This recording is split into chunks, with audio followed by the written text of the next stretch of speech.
ಅಮ್ಮ, ಎಲ್ಲರೂ ಕಣ್ಮುಚ್ಕೊಂಡು ಅಮ್ಮ ಅವರಿಗೆ ಮನ್ಸಲ್ಲಿರೋ ಕೋರಿಕೆನ ಹೇಳ್ಕೊಳ್ಳಿ. ನಾನೀಗ ಇಷ್ಟ ಕಾರ್ಯ ಸಿದ್ಧಿ ಮಂತ್ರನ ಹೇಳ್ತೀನಿ.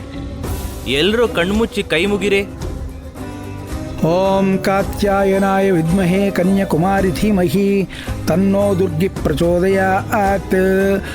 ಓಂ ಧ್ಯಾಯೇತ್ ಪದ್ಮಾಸನಸ್ಥಾಂ ವಿಕಸ್ತವದನಾಂ ಪದ್ಮಪತ್ರಾಯತಾಕ್ಷೀಂ ಹೇಮಾಭಾಂ ಪೀತವಸ್ತ್ರಾಂ ಕರಕಲಿತಲಸದ್ದೇವ ಪದ್ಮಾಂಬರಾಂಗೀಂ.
ದೊಡ್ಡಮ್ಮ,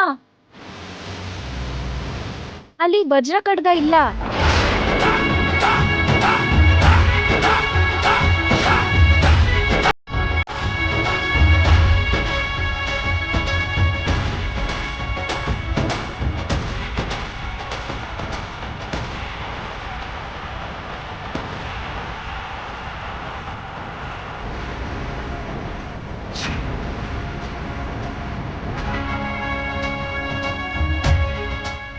ಭಾಗ್ಯ ಖಡ್ಗ ಅಲ್ಲೇಲ್ವಾ ಇಟ್ಟಿದ್ದು? ಏನಾಯ್ತು? ಕುರಿ ಕಾಯ್ತಾ ಇರೋ ಹುಳಿರಾಯ ಅಂದ್ರೆ ಕೋಳಿನ ತಿಂದು ಕೋಳಿ ಎಲ್ಲೋಯ್ತು ಅಂದಾಗಿದೆ ಇದು. ಖಡ್ಗ ಭಾಗ್ಯನೇ ಮುಟ್ಬೇಕು, ಭಾಗ್ಯನೇ ಹಿಡಿಬೇಕು ಅಂತ ರೂಲ್ಸ್ ಹಾಕ್ಬಿಟ್ಟು ಕೊನೆಗೆ ಭಾಗ್ಯದಿಂದನೇ ಆ ಖಡ್ಗ ಮಾಯ ಆಗಿದೆ.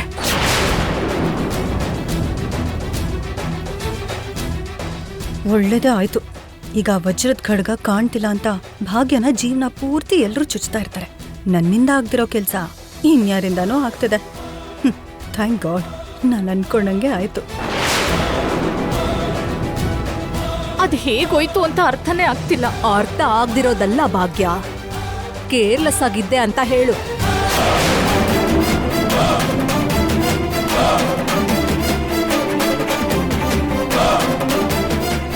ಆ ಖಡ್ಗದ ಬೆಲೆ ಏನು ಅಂತ ನಿಂಗೆ ಗೊತ್ತು. ಆ ಖಡ್ಗಕ್ಕೆ ಪೂಜೆ ಪೂರ್ತಿ ಆಗೋಷ್ಟರಲ್ಲೇ ಈ ಸಂಕಲ್ಪ ಪೂಜೆ ಪೂರ್ತಿ ಆಗೋದು ಅಂತಾನೂ ಗೊತ್ತು. ಆ ಖಡ್ಗನ ನಿನ್ನನ್ ಬಿಟ್ರೆ ಇನ್ನೊಬ್ರು ಮುಟ್ಕೊಳ್ಳೋ ಅವಕಾಶನೂ ಇಲ್ಲ ಅಂತ ಗೊತ್ತು. ಎಲ್ಲ ಗೊತ್ತಿದ್ರು ಆ ಖಡ್ಗ ಎಲ್ಲೋಯ್ತು ಅಂತೀಯಾ?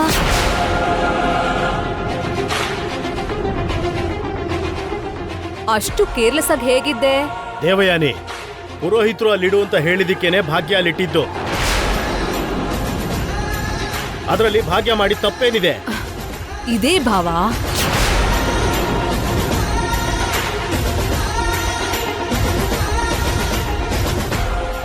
ಒಂದು ವಸ್ತು ಒಬ್ರಿಗೆ ಕೊಟ್ರು ಅಂದ್ರೆ ಅದ್ರ ಪೂರ್ತಿ ಜವಾಬ್ದಾರಿ ಯಾರ್ ತಗೊಂಡಿದಾರೋ ಅವ್ರೇ ಮಾಡ್ಬೇಕು.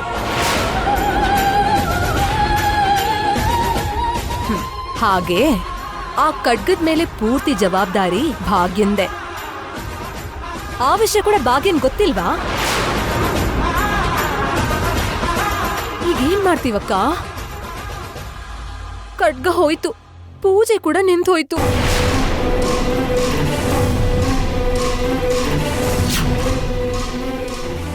ಸಂಕಲ್ಪ ಪೂಜೆ ಅರ್ಧದಲ್ಲೇ ನಿಂತು ಹೋಯ್ತು.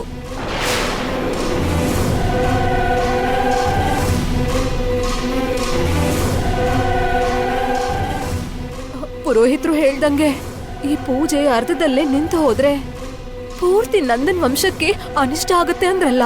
ಇಲ್ಲ, ಹಾಗೆ ನಡೆಯೋದಕ್ಕೆ ಸಾಧ್ಯನೇ ಇಲ್ಲ. ಯಾವುದೇ ಕಾರಣಕ್ಕೂ ಈ ಪೂಜೆನಲ್ಲಿ ಆ ಖಡ್ಗ ಇರಲೇಬೇಕು.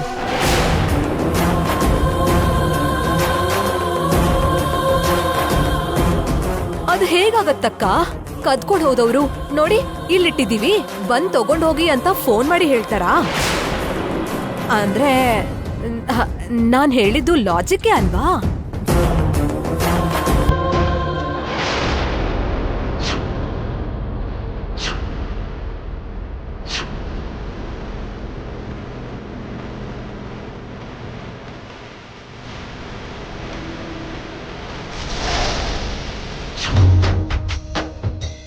ಅಮ್ಮ ಭಾಗ್ಯ, ಈ ವಜ್ರ ಖಡ್ಗನ ಅಮ್ಮವ್ರ ಮುಂದೆ ಪ್ರತಿಷ್ಠಾಪನೆ ಮಾಡಮ್ಮ. ಸರಿ ಪುರೋಹಿತ್ರೆ.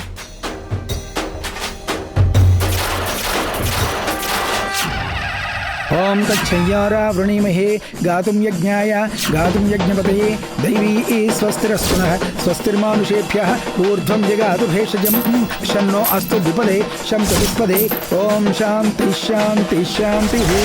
ಸರ್ವಾಲಂಕಾರಯುಕ್ತಾಂ ಸತತಮವಯದಾಂ ಭಕ್ತನಮ್ರಾಂ ಭವಾನೀಂ ಶ್ರೀವಿದ್ಯಾಂ ಶಾಂತಮೂರ್ತಿಂ ಸಕಲ ಸುರ್ಣತಾಂ ಸರ್ವಸಂಪತ್ಪ್ರದಾತ್ರೀಂ ಹರಿಣಾಂ ಕರುಣಾತರಂಗಿತಾಸ್ತೀಂ ಧೃತಭಾಷಾಂತಿ ಸಪಸ್ಯದಾನಪಾತಾಂ ಅನ್ನಾವಿಭ್ರಾಜತಾಂ ಮಯೂಖೈಃ ಅಹಂತ್ಯೇವ ವಿಭಾವವಿಭವಾಮೀಂ.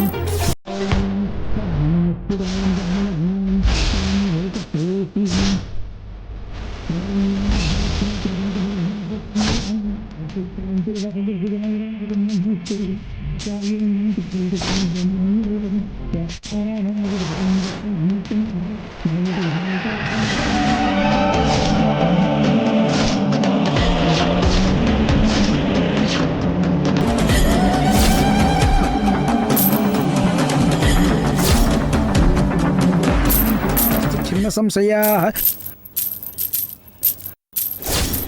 सर्वलोकानां दक्षिणामूर्तये नमः. ओम नमः प्रणवार्थाय शुद्धज्ञानैकमूर्तये ನಿರ್ಮಲಾಯ ಪ್ರಶಾಂತಾಯ ದಕ್ಷಿಣಾಮೂರ್ತಯೇ ನಮೋ ನಮಃ. ಯಾರೋ ಕತ್ಕೊಂಡು ಹೋಗಿದ್ ಖಡ್ಗನ ಯಾರ್ ತಗೊಂಡ್ ಬರ್ತಾರೆ? ನಾನ್ ತರ್ತೀನಿ.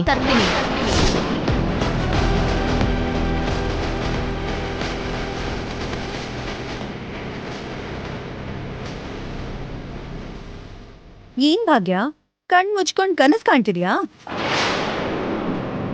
ಇಷ್ಟೆಲ್ಲ ಜನರಿದ್ದಾರೆ, ಆ ಖಡ್ಗ ಯಾರ್ ಕದ್ದಿದ್ದು ಅಂತ ಗೊತ್ತಿಲ್ಲ, ಎಲ್ಲಿ ಹೋದ್ರೋ ಅದು ಗೊತ್ತಿಲ್ಲ. ನೀನ್ ಹೇಗ್ ತಗೊಂಡ್ ಬರ್ತೀಯಾ? ಕಳ್ದಿದ್ದಾದ್ರೆ ಹುಡುಕ್ಬೋದು, ಕದ್ಕೊಂಡ್ ಹೋದವ್ರನ್ನ ಹಿಡಿಯೋದು ತುಂಬಾ ಕಷ್ಟ. ಇನ್ನೀನ ವಜ್ರದ ಖಡ್ಗದ ಬಗ್ಗೆ ಮರೆಯೋದ್ ಬಿಟ್ರೆ ಬೇರೆ ಏನ್ ಮಾಡಕ್ಕಾಗಲ್ಲ. ಆ ತಾಯಿ ನನ್ ಜೊತೆ ಇದ್ದಾಳೆ.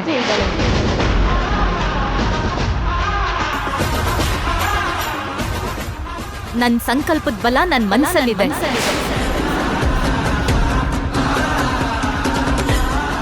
ಅದ್ ಯಾರೇ ಇರ್ಲಿ ಖಂಡಿತ ಅವ್ರನ್ನ ಹಿಡಿತೀನಿ.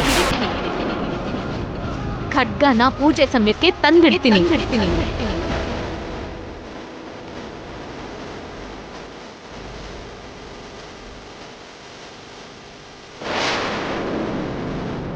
ಇಷ್ಟೊತ್ತಿಗೆ ಅವ್ರು ದೂರ ಹೋಗಿರ್ತಾರಾ?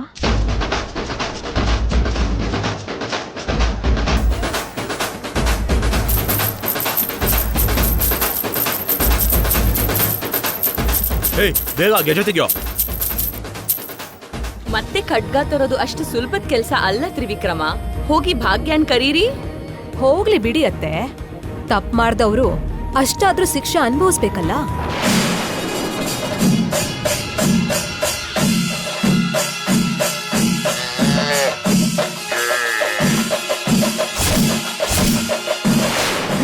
ನಾನೇ ಖಡ್ಗ ತರ್ತೀನಿ, ತಂದು ಪೂಜೆಗಿಡ್ತೀನಿ ಅಂತ ದೊಡ್ಡ ಡೈಲಾಗ್ ಎಲ್ಲ ಹೇಳಿದ್ಲು. ಎಲ್ಲಿಂದ ಖಡ್ಗ ತರ್ತಾಳಂತ ನಾವು ನೋಡೋಣ.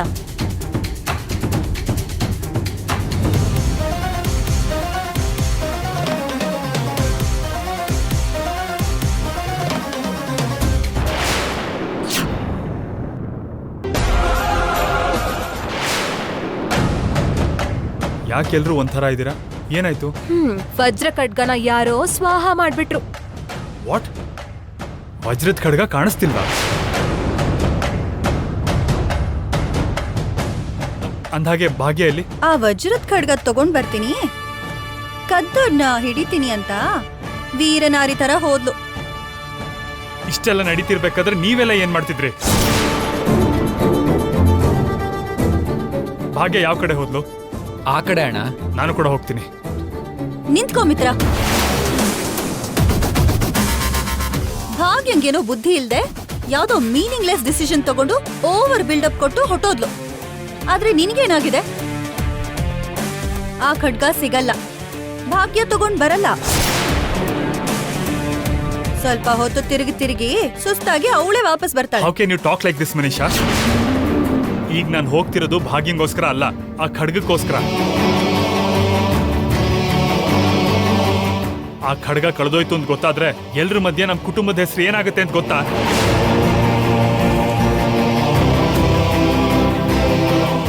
ಅದು ಕೂಡ ಮಾಮ್ ಇರೋವಾಗ್ಲೇನೆ ಅದನ್ನ ಯಾರೋ ಕದ್ದಿದ್ದಾರೆ ಅಂತ ಗೊತ್ತಾದ್ರೆ ಜೀವನ ಪೂರ್ತಿ ನನ್ನ ಮಾನ್ ಮೇಲೆ ಒಂದು ಕಪ್ಪು ಮಚ್ಚೆ ತರ ಉಳ್ಕೊಂಡ್ಬಿಡುತ್ತೆ. ನನ್ನ ಮಾಮ್ ಲೈಫಲ್ಲಿ ಅಂಥ ಕಳಂಕ ಇರೋದು ನನಗಿಷ್ಟ ಇಲ್ಲ.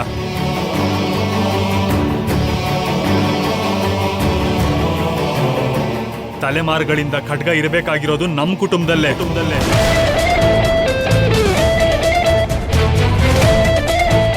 ಆ ಖಡ್ಗನ ಯಾವುದೇ ಪರಿಸ್ಥಿತಿಯಲ್ಲಿ ತಂದೆ ತರ್ತೀನಿ. ಮಿತ್ರ, ನೀನು ಪ್ಲೀಸ್ ಮಾಮ್, ನನ್ಗೇನೋ ಆಗತ್ತೆ ಅಂತ ಯೋಚನೆ ಮಾಡಬೇಡಿ. ಭಾಗ್ಯ ಜೊತೆ ನಾನು ಕೂಡ ಆ ಖಡ್ಗನ ಹೇಗಾದ್ರೂ ಸರಿ ಇಲ್ಲಿಗೆ ತಗೊಂಡು ಬಂದೇ ಬರ್ತೀನಿ.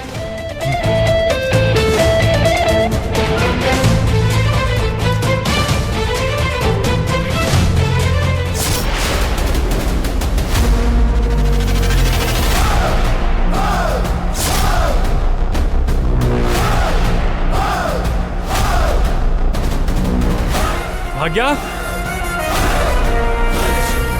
ಭಾಗ್ಯ, ಭಾಗ್ಯ.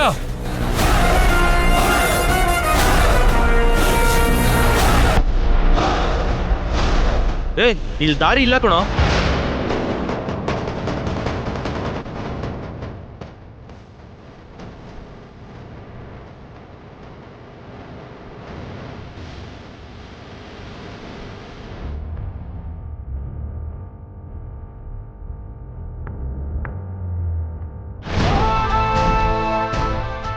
ಅಮ್ಮ, ನಿನ್ ಮೇಲಿರೋ ನಂಬಿಕೆಯಿಂದ ಕೇಳ್ತಿದ್ದೀನಿ, ದಯವಿಟ್ಟು ಆ ಖಡ್ಗನ ಕದ್ದಿರೋರು ಎಲ್ಲಿದ್ದಾರೆ ಅಂತ ಗೊತ್ತಾಗೋ ದಾರಿನ ನಂಗೆ ತೋರ್ಸು ತಾಯಿ.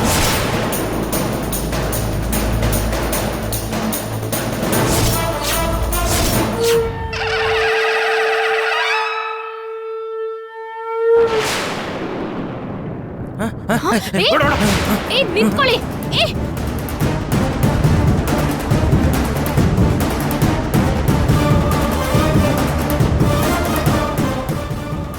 ನಿಂತ್ಕೊಳ್ಳಿ.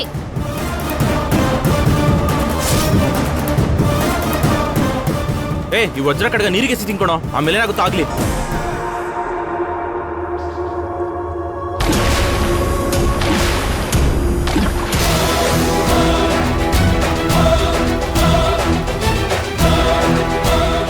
ಭಾಗ್ಯ, ಏನಾಯ್ತು?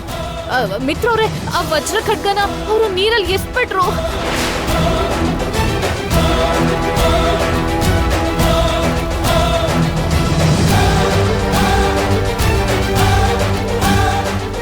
ಅಯ್ಯೋ, ಇಲ್ಲೇನ್ ಮಾಡ್ತಿದ್ದೀರಾ? ಈ ನೀರೊಳಗೆ ನಮ್ಮ ವಸ್ತು ಒಂದು ಬಿದೋಗಿದೆ. ಈ ಕೊಳದಲ್ಲಿ ದೊಡ್ಡ ಸುಳಿ ಇದೆ. ಅಪ್ಪಿ ತಪ್ಪಿ ಒಳಗ್ ಕಾಲಿಟ್ರೆ ಮುಳುಗೋದೆ, ಮತ್ ಹೊರಗೆ ಬರಲ್ಲ. ಅದಕ್ಕೆ ಇದನ್ನ ಮುಚ್ಚಿರೋದು. ನೀವು ಹೊರಡಿ ಹೊರಡಿ. ಭಾಗ್ಯ, ಈಗೇನ್ ಮಾಡೋದು? ನಂದನ್ ಫ್ಯಾಮಿಲಿ ಅಂದ್ರೆ ಈ ಊರಲ್ಲಿ ತುಂಬಾ ದೊಡ್ಡ ಹೆಸರಿದೆ. ಇವತ್ ನಡೆದಿರೋ ಒಂದ್ ಅನಾಹುತಕ್ಕೆ ಎಷ್ಟೋ ವರ್ಷದಿಂದ ನಂದನ್ ಕುಟುಂಬ ಸಂಪಾದನೆ ಮಾಡಿರೋ ಗೌರವ ಹೋಗುತ್ತೆ. ಶುರು ಮಾಡಿರೋ ಸಂಕಲ್ಪ ಪೂಜೆ ಪೂರ್ತಿ ಆಗೋಕೆ ಈ ಊರಲ್ಲಿ ನಂದನ್ ಕುಟುಂಬಕ್ಕೆ ಯಾವುದೇ ರೀತಿ ಕೆಟ್ಟ ಹೆಸರು ಬರಬಾರ್ದು ಅಂದ್ರೆ ನಾವು ಖಡ್ಗ ತಗೊಂಡೇ ಇಲ್ಲಿಂದ ಹೋಗ್ಬೇಕು.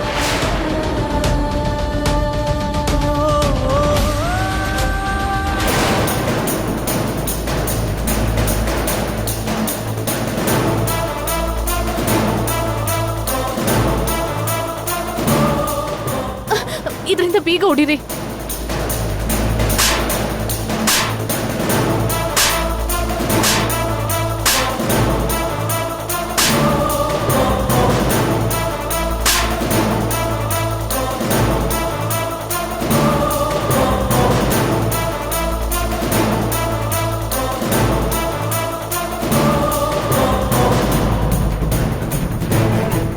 ಭಾಗ್ಯ ಏನ್ ಮಾಡ್ತಿದ್ಯಾ?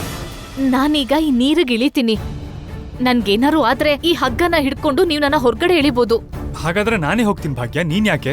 ಇಲ್ಲ ಮಿತ್ರ ಅವ್ರೆ, ನಾನು ಸುಳಿಲಿ ಮುಳುಗಿದ್ರೆ ನಿಮ್ಗೆ ಎಳಿಯೋದು ಸುಲಭ ಆಗತ್ತೆ. ಅದಕ್ಕೆ ನಾನ್ ಹೋಗೋದೇ ಸರಿ. ಇಡ್ಕೊಳ್ಳಿ.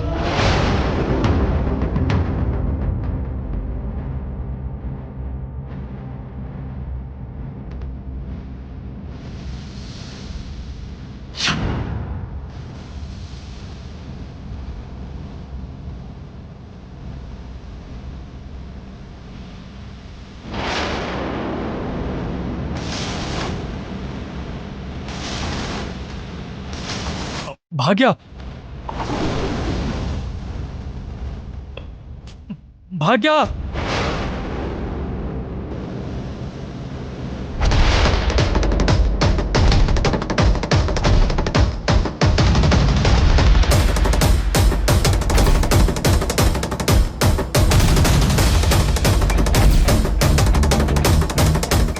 ಭಾಗ್ಯ,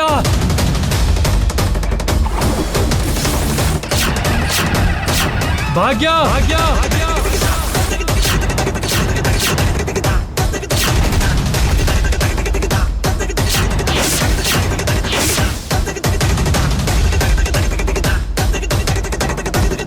ವಜ್ರ ಖಡ್ಗನ ಭಾಗ್ಯ ತರ್ತಾರೆ ಅನ್ನೋ ನಂಬಿಕೆ ನನಗೆ ಯಾಕೋ ಬರ್ತಾ ಇಲ್ಲ. ಅದಕ್ಕೆ ಪೂಜೆ ಮಾಡದೆ ಹೋದ್ರೆ ನೀವು ಪ್ರತಿ ವರ್ಷ ಮಾಡೋ ನಿಮ್ಮ ಸಂಕಲ್ಪ ಪೂಜೆ ಅರ್ಧಕ್ಕೆ ಉಳಿದ ಹಾಗೇನೆ.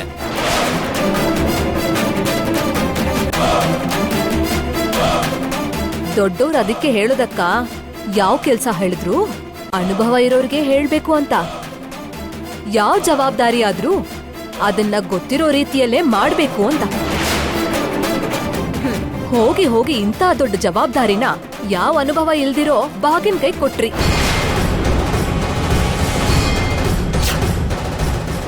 ಯಾಕೆ ನಮ್ ಫ್ಯಾಮಿಲಿಯಲ್ಲಿ ಎಷ್ಟು ಅನುಭವ ಇರೋ ನೀನಿಲ್ವಾ? ಸರಿ, ನಿನ್ನಿಂದ ಆಗ್ಲಿಲ್ಲ, ನೀನಿಲ್ಲ ಅಂದ್ರೆ ನಾನಿಲ್ವಾ?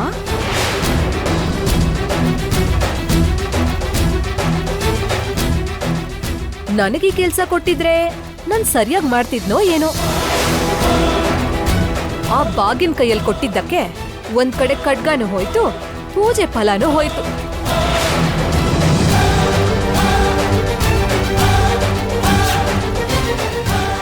ನಾಳೆ ಊರಲ್ಲಿ ನಮ್ ಮರ್ಯಾದೆ ಕೂಡ ಹೋಗುತ್ತೆ. ದೇವಯಾನಿ, ಸುಮ್ನೆ ಇರ್ತೀಯಾ? ನಿನ್ನ ಕೈಲಾದ್ರೆ ಉರಿತಾ ಇರೋಂತ ಜ್ವಾಲೆನ ಆರಿಸೋದಕ್ಕೆ ಪ್ರಯತ್ನ ಮಾಡ್ಬೇಕು. ಅದನ್ ಬಿಟ್ಟು ಆರೋಗ್ತಿರೋಂತ ಬೆಂಕಿಗೆ ತುಪ್ಪ ಸುರಿದು ಜಾಸ್ತಿ ಮಾಡೋಂತ ಪ್ರಯತ್ನ ಮಾಡಬಾರ್ದು. ಈಗ ನಾನೇನ್ ಹೇಳ್ದೆ ಬಾವಾ? ಇರೋದೇ ಹೇಳಿದ್ದು, ಸುಳ್ಳೇನು ಹೇಳಿಲ್ವಲ್ಲ. ನಾವು ಮಾತಾಡೋಂತ ಮಾತುಗಳು 10 ಜನರಿಗೆ ಒಳ್ಳೇದ್ ಮಾಡದೇ ಇದ್ರು ಪರವಾಗಿಲ್ಲ, ಆದ್ರೆ ಯಾರಿಗೂ ಅನ್ಯಾಯ ಆಗ್ಬಾರ್ದು. ಮಾತಾಡ್ಬೇಕಾದ್ರೆ ಸ್ವಲ್ಪ ಯೋಚನೆ ಮಾಡಿ ಮಾತಾಡ್ಬೇಕು. ಏನ್ ಯೋಚನೆ ಮಾಡ್ಬೇಕು ರೀ? ಪ್ರತಿ ಸಲನೂ ಭಾಗ್ಯನ್ನ ವಹಿಸ್ಕೊಂಡ್ ಬರೋದಕ್ಕೆ ಪ್ರಯತ್ನಿಸ್ತೀರ ಬಿಟ್ರೆ ಅವಳು ಮಾಡಿರೋ ತಪ್ಪನ್ನ ತಪ್ಪು ಅಂತ ಒಪ್ಕೊಳ್ಳೋದಕ್ಕೆ ನಿಮ್ ಕೈಲಿ ಯಾಕೆ ಆಗಲ್ಲ?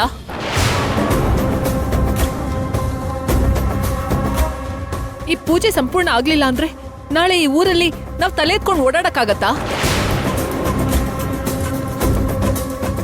ಇಷ್ಟು ವರ್ಷ ನಾವ್ ಸಂಪಾದನೆ ಮಾಡಿರೋಂಥ ಗೌರವ ಹೊರಡುವಾಗ ಈ ಊರಿನ ಹೊಸ್ತಿಲ್ ಮೇಲೆ ಬಿಟ್ಟು ಹೋಗ್ಬೇಕಾಗತ್ತೆ. ನಡೆದಿದ್ದೇನೋ ನಡೀತು, ಇನ್ ಮುಂದೆ ಏನ್ ನಡಿಬೇಕೋ ಅದನ್ನ ಯೋಚನೆ ಮಾಡಿ. ಇನ್ನು ಯೋಚನೆ ಮಾಡಕ್ ಏನಿದೆ ಅತ್ತೆ? ಬಟ್ಟೆ ಬರೆ ಪ್ಯಾಕ್ ಮಾಡ್ಕೊಂಡು ವಾಪಸ್ ಮನೆಗೆ ಹೋಗ್ಬೇಕು.